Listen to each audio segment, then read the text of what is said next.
जय जगन्नाथ दर्शक बंधु जीके ओडिशा यूट्यूब चैनल को बहुत बहुत स्वागत। यही पवित्र नाग चतुर्थी रे मोर समस्त को ढेर सारा शुभेच्छा और अभिनंदन। आज आसंतु जानिबा यही नाग चतुर्थीर महात्म्य विषय रे किछि गुरुत्वपूर्ण कथा।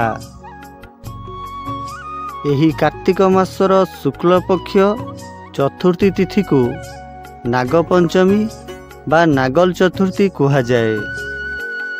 यही वर्ष नाग चतुर्थी अक्टोबर मास 25 तारिख रे पालन हेबाकु जाउछि। यही दिन नागसाप को पूजा करा जाउथिबारु एहार नाम नाग चतुर्थी। महिला माने पिला मानकर मंगल निमंते यही पूजा करिथांती। यही पूजा कले कालसर्प दंशन करे नहीं। विभिन्न गाँव रे थिबा हुंकारे यही पूजा करा जाय थाए। नाग देवतांकर पित्तल मूर्ति को रखी मध्य यही पूजा करा जाए। विभिन्न पदार्थ रे तैयारी नाग देवता को रखी मध्य यही पूजा करा जाय थाए।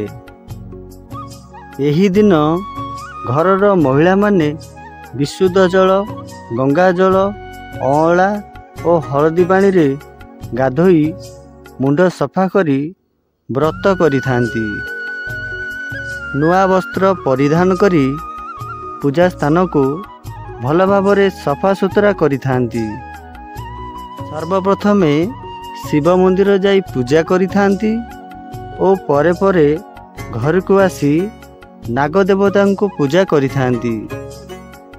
यही पूजा कहीं केउ आदिम कालरू पालन होई आसुअछि।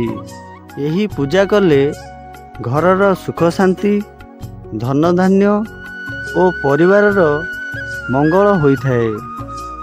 पूजा करिबा हुंका को भल भावरे सफा सुतरा करी सेठारे गंगा जल छिंची पवित्र करा जाइथाए।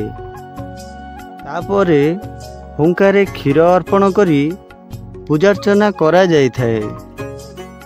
कुहा जाए जे यही पूजा निष्ठार सहित कले मनस्कामना पूर्ण होइथाए। विशेष करी नाग दंशनरु मुक्ति पाइबा पई यही पूजा करा जाइथाए। यही पूजार विधि विधान और महात्म्य आपण को केमिति लागिला कमेंट करी आपणक मतामत निश्चय जणाइबे। जय नाग देवता।